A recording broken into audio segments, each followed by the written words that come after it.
Welcome to the Thick Client Penetration Testers Methodology series. Deron might have his particular things he may do, but we're going to go over some of my methodologies when I'm testing desktop applications, or you can call them thick client applications. But we're going to go over that, and we're going to go over some information gathering information before you start, some of the things you should do, and not just jump straight into it. So that way you can kind of see what the application does, whether it's connecting to HTTPS or HTTP, whether it's sending data out to TCP, just the overall architecture framework, whatever it's using, you want to kind of know that, so that way you can understand how to interact with this application.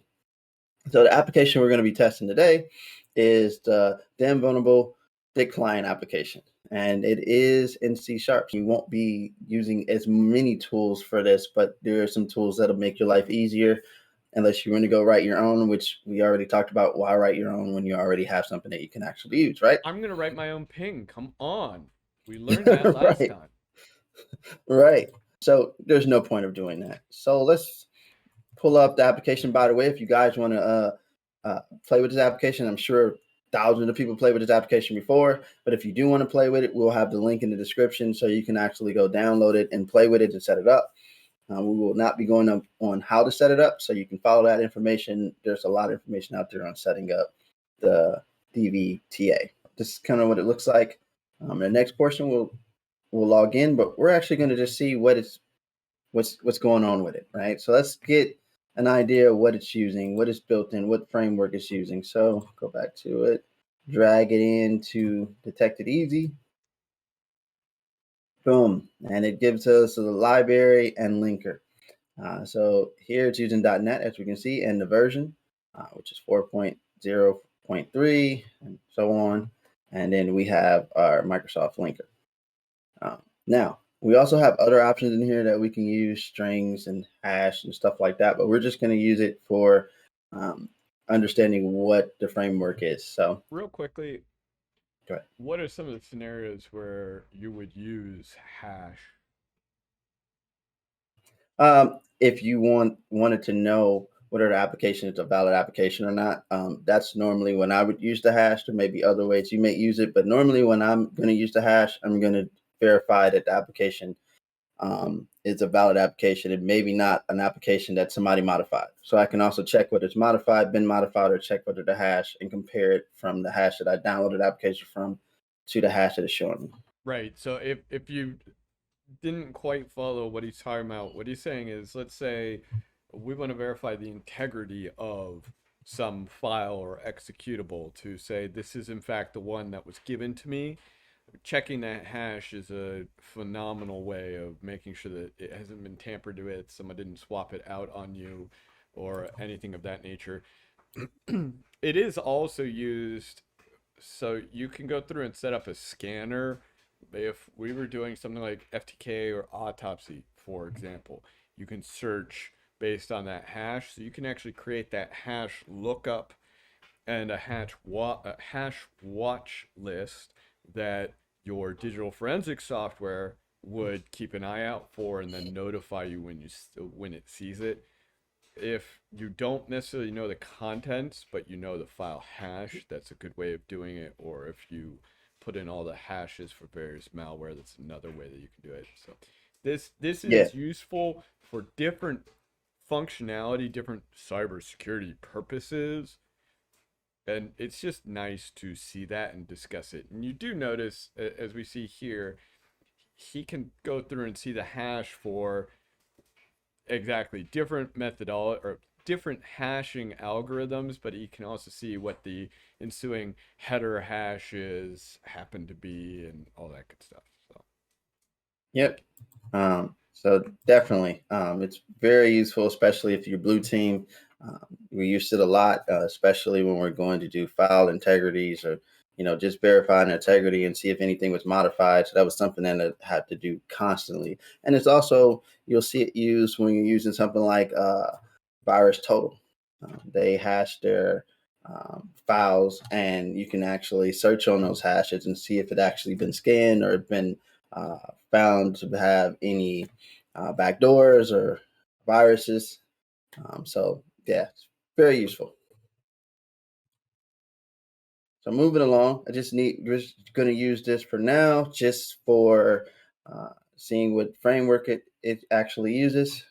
So before we actually decompile this, another thing I like to do is, which you can use strings if you're using Linux, you could use strings in there, but Cutter also uses strings. You can use whatever you would like to use, any disassembler you would prefer. This is open source and I like it, and I think it uses Radar. Yeah, Radar too. So I like this. So you can use whatever you want. So we're gonna drag it over in here, load this bad baby up. And as you can see here, first we can go back to the dashboard. The dashboard kind of gives an overview of the actual executable, tells us how many bits, the formats, the mode, sizes, languages, or language, and OS, and architecture and different things that might be useful. We also get hashes as well, same as we got from Detected Easy, and it also gives us some more analysis information.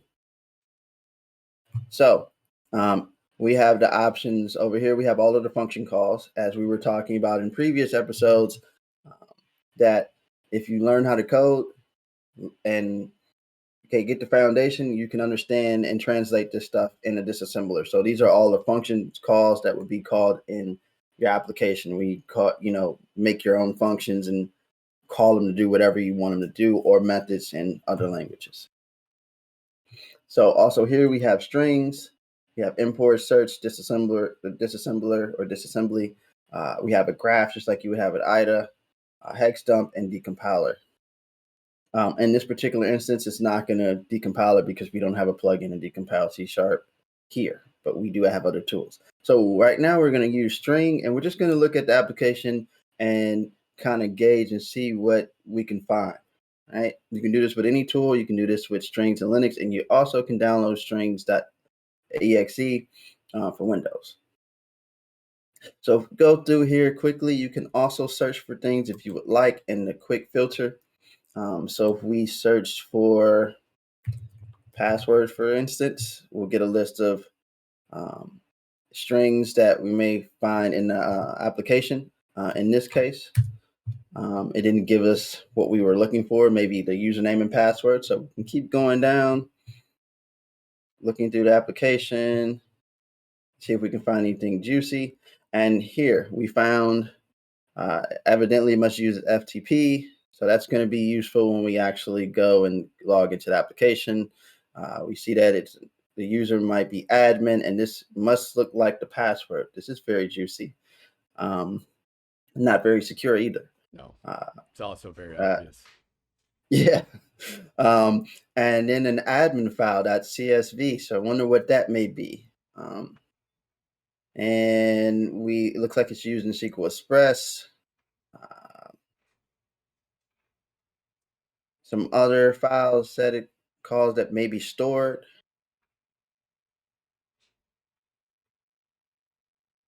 A lot of different juicy stuff. So at least I'm getting, when we're going to, you're getting as much information as possible just to see what it does.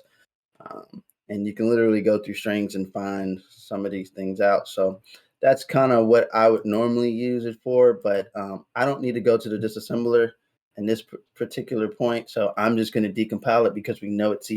If it was something else that was hard to decompile like C, then more likely I would probably go to the disassembler and kind of, if I wasn't able to decompile it, I would go through and try to figure out what it was doing. Yeah, why go through and deal with something like IDA Pro or Cutter's decompiling and disassembling into assembly when you don't have to? If it's a language like Java, C#, Perl, compiled Python, whatever, you can just reverse right into it. Yeah, SPY. That's what we're going to use to decompile, or you can use IL-SPY, right? Or .peek or whatever tickles your your .peek. So here we have DVTA, and we have executable, we have PE, we have references, and I don't know if that keeps going out. So we have our DVTA properties and DVTA. So we're going to go through, and then here you can see that we have add expenses, admin, data table to CSV, login, main program registry. So let's kind of look at the login first. See, we're able to decompile that. See if I can search for anything. And Duran, I know you see some glaring holes in here. Yeah. Let's see. This is exactly how code shouldn't be written. This is so. It's good to look at something like this. Software like this to me is a little bit like capture the flags. And this is kind of why our super vulnerable Java application is written the way it is, where it's still actually pretty damn secure as these things go. Whereas, yeah, you do see some systems do something as blatant as what you see right here. It's just a little abnormal. Yeah, it's not a lot of the systems I test doesn't look exactly like this, but I can tell you, like, I've seen this That, right yes. here, Oh, definitely. 100%. right here. As you guys can see, if you're looking at this, actually puts the username and password, email, and is logged in the registry. This is going to be an issue later on that we'll go and discover once we log into the application. You see that the server IP plus SQL Express. Okay. Again, it just lets me know that there's some Microsoft SQL, FTP server. Keep going. Seeing if we can find an admin password here. So we already seen the admin password and the strings, but wonder if there's an admin password here. Okay, so none here.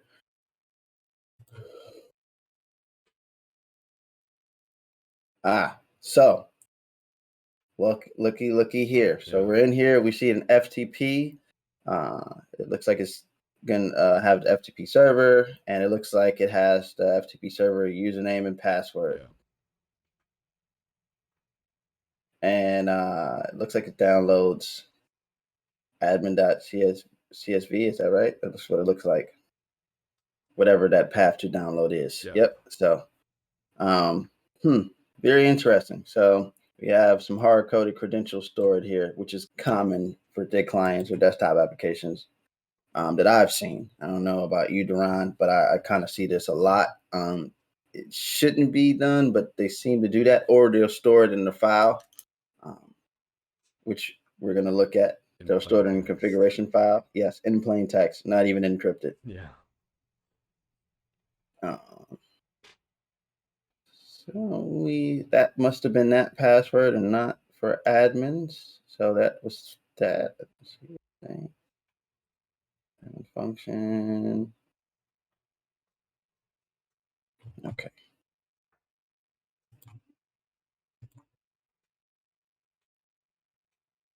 Right now we're just checking out the different functions or different calls or classes. So all he's doing is some quick glancing around for anything that's glaringly obvious. This can be an important step when you have a lot of code, especially. It also gives him the opportunity to get a general feel for how the software is written, how the code looks, and where things are. This is kind of similar to the reconnaissance phase, if you want to talk about it in a standard model.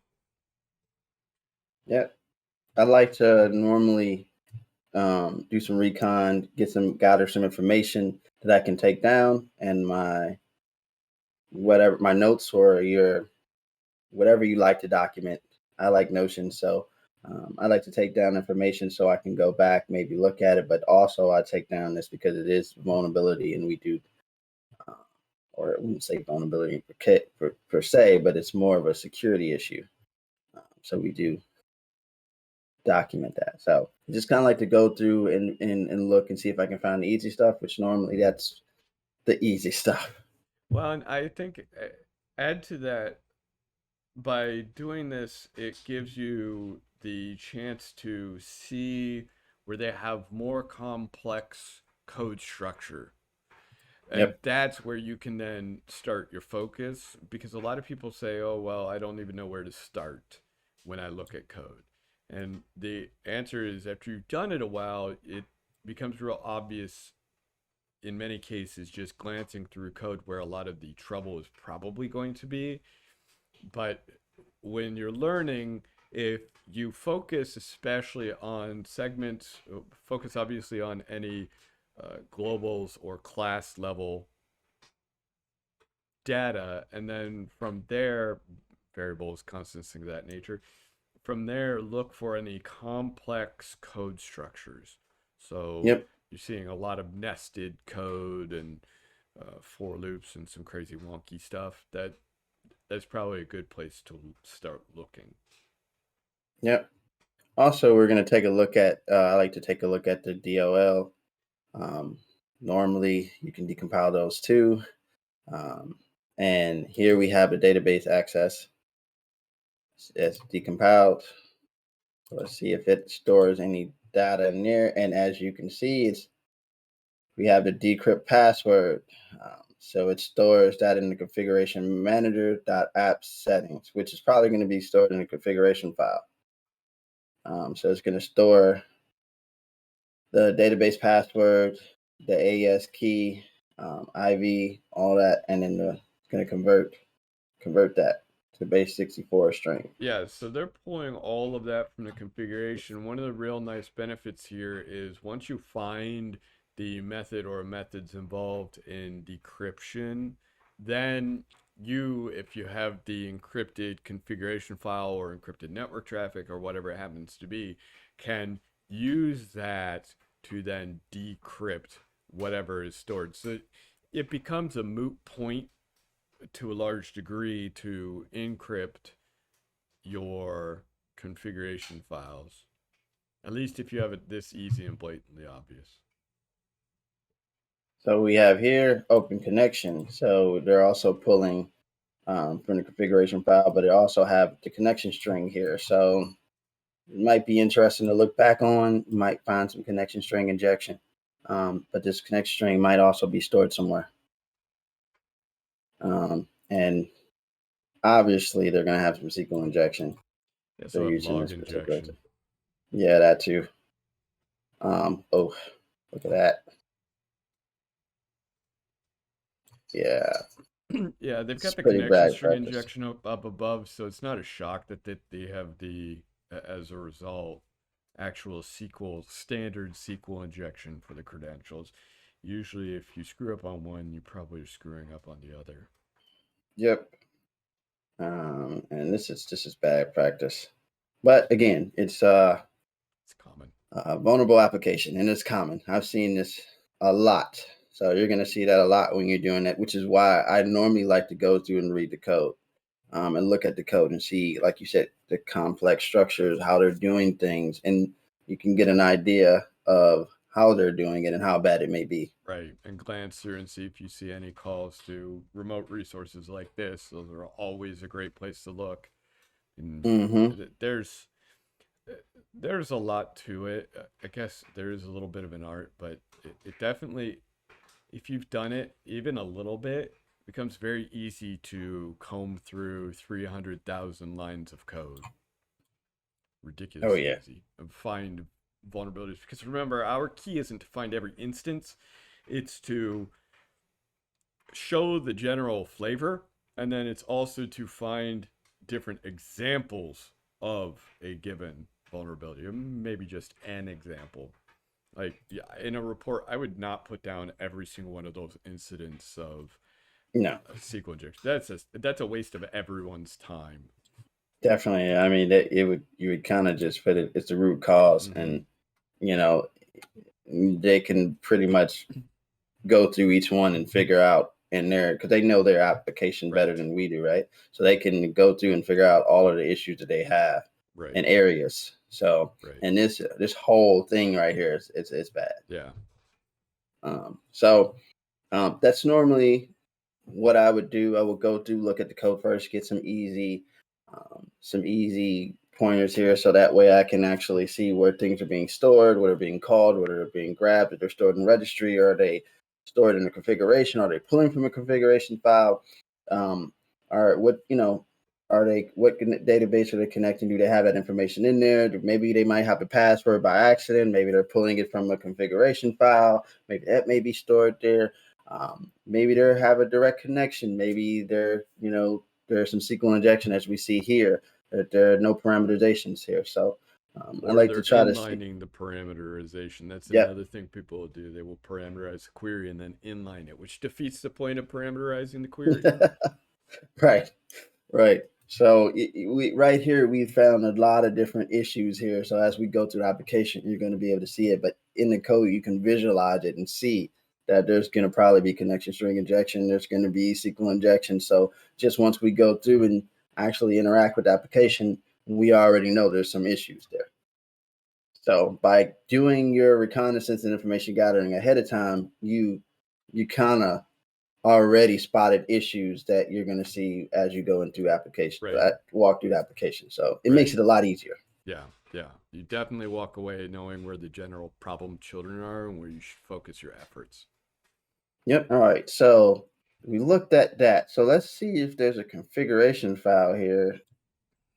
So here we see, when we're looking at the configuration file, we see in app settings where it's pulling from.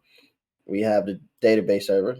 So we have the IP address, and we might actually go take a look at that and see what we can do with that. See if you know test that out, do some nmap stuff, maybe whatever. See what else it's maybe open on that server if it's in scope. In this case, it is in scope. Because you said so. Yeah, and it's my machine, so it's in scope. But if it's in a client's machine, it's not in scope unless they say it's in scope. That's Okay, right. so double check your scope or your ROE, and make sure that these things are in scope before you go monkeying around with stuff. Um, we have the database name, the database user, which is the system admin SA. That's the Uh, worst. Never yeah, use SA or Postgres or whatever that root account happens to be. Don't do it. yeah. We have a database password, which is base64. So In let's case just anyone's wondering why I say don't do it, maybe you're new to security or what have you. The reason why you shouldn't do that kind of thing is because it makes it so that if I do have SQL injection, the ramifications are much worse because I can go through and pull everyone else's database credentials. I can go through and do general mayhem. I can add and drop anything, create new schemas, connect, back up the server, and all that other stuff. Whereas if you confined me to a specific user whose rights and access have been restricted, then we can definitely mitigate the ramifications of something like SQL injection or whatever vulnerability we have. So everything in security is always about risk management. And one of the key, easiest ways to do that is never sit there and run everything as root or some super privileged user account. yeah, agree. Here, we took this database password string, which is base64 encoded, and we easily went online because there's no base64 unless we download it for Windows. So we're just gonna do. Yeah, unlike Linux where we just base 64-D. Yeah, that would have been easier, right? And we would have just run strings earlier. I mean, life is so much easier. Thank you, Windows. So here we base64 encoded, and it looks like this may be encrypted. Um, so since we also have the logic, and we also have the AES key and IV, we could use this to decrypt that and get the password. So commonly see where they normally do this and on an engagement where I'm on an engagement where they will think that, oh, I'm going to base 64, but you are already, since it's C#, I can find out the logic, or I could actually disassemble it and look at that, use the disassembler, and then look at the logic and then try to rewrite that. Right. And since we already have the key, which is a bad thing, you should not have that here. You can use something else. You can store, if you have to store it in a configuration file, it would be better to make sure that configuration file is encrypted or maybe some type of vault. Right. I Um, think one of the important things that you need to remember, if you're new to this or if this isn't something you're necessarily familiar with, is, as Ronald showed earlier, we already have the Oracle to decrypt it. So there's all we have to do. The easiest way is to pull that code out and create a standalone application that just immediately calls to that Oracle and will decrypt it. That is absolutely positively the easiest way. You can go through and assume that maybe they're using standard AES with, CBC or what have you, and all this other stuff, and assume some key sizes. Actually, you can tell what the key size is. You Yeah, can tell yeah. all of that, but it's just, why recreate the wheel? We already have the Oracle, so we have all the code. We already have the credentials. Just use it. That's what I always do. Alternatively, you can steal it when it's in memory, but Yeah, yeah, definitely, because this is going to be decrypted in memory, and then we can just steal everything. There's no point, which we will get into that. But in this particular case, if you wanted to have it now, you could literally just go grab that code and, with some little massaging, restructure it, and then put in those keys in the IV, and then boom, you'll be able to decrypt that. For now, we're actually just looking at one of the issues, which is insecure storage, storing data in your configuration file, and anybody can access this. If anybody has network connectivity or have access to the server or whatever, in this case, it's on my desktop, they could literally open this file and do the same thing we're going to do later on. I'm actually surprised. If you're going to go through the time and pain of encrypting the password, you might as well encrypt the username too. Yeah, I know. They don't think of that either. I always ask why they don't do that. They're like, oh, the username is not going to be a big issue. But I'm like, that I kind of know what the user is. So I kind Right, of know my privileges as well. right. Like, Okay, so so you're right. You now know your privileges, so we know we really want to crack this one because it's SA. But yeah. or maybe it'd be root or what have you. But here's the other thing, as you very well know, there's a reason why when I'm in a login page, it shouldn't tell me that the password is wrong. It needs to tell Mm-hmm. me that the username or password is wrong. That way I don't know. Enumeration. Yeah, exactly. This way you've already, yes, it's a database, so high probability it has SA, or maybe it's Postgres. I mean, you can walk through the different default credentials, which hopefully are actually either disabled or you're not using. But this makes it much easier for an attacker who wants to break into the system because they know it's now a valid username. So Right. encrypt it. You already did all the work programmatically. It's not like you didn't have to write the code to decrypt things. It's already there. Just do it on both. I mean, obviously, it's not great that they have everything all in one place, but Yeah. It just it keep an attacker from enumerating, yeah, which we love to do. And it makes it easier for us. So, I can just enumerate shout at, that especially if you have an older version of, and just say particularly this was an SS, which it's not going to be, but if it was an SSH user, there's vulnerabilities to enumerate that user, and from older, SSH issues. So you can enumerate that user and then find out what user it is. So it's better. Like once I have gotten a user, I already kind of know how things are going to be. So then I can enumerate that, get more information. And that's when I did on another assessment, I think a while ago, where I already knew a user. It wasn't encrypted. I got that user. Then I was able to start figuring out other users that they had in their system. And if you know Linux, you kind of know some of the users they're going to have. You know they're going to have a root. You know they're going to have particular users because all of the people keep the same thing, especially system admins. They kind of have a similar naming convention.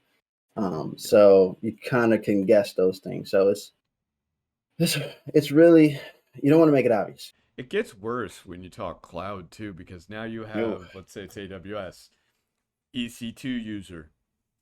I mean, yeah, yeah. I know that's there. If you got to store it in a configuration file, make sure that it's only accessible to certain people. or certain access or privileges, if that's the case.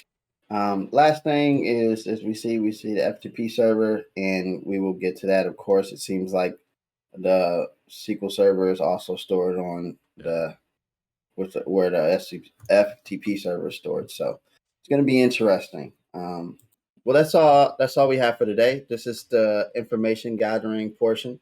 This is normally how I would go to and gather information.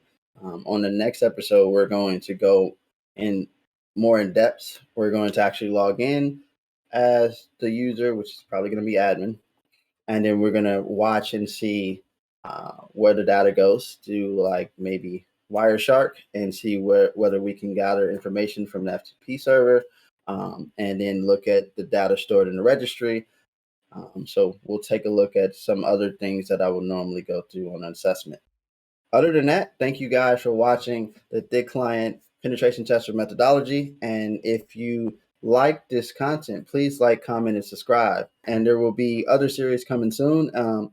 And if you have anything you would like to see from us, or more content on whatever it may be, mobile, different stuff, then please let us know down in the comment section, and we'll take it into consideration. Until then, this is our time. Thank you for watching. Fun.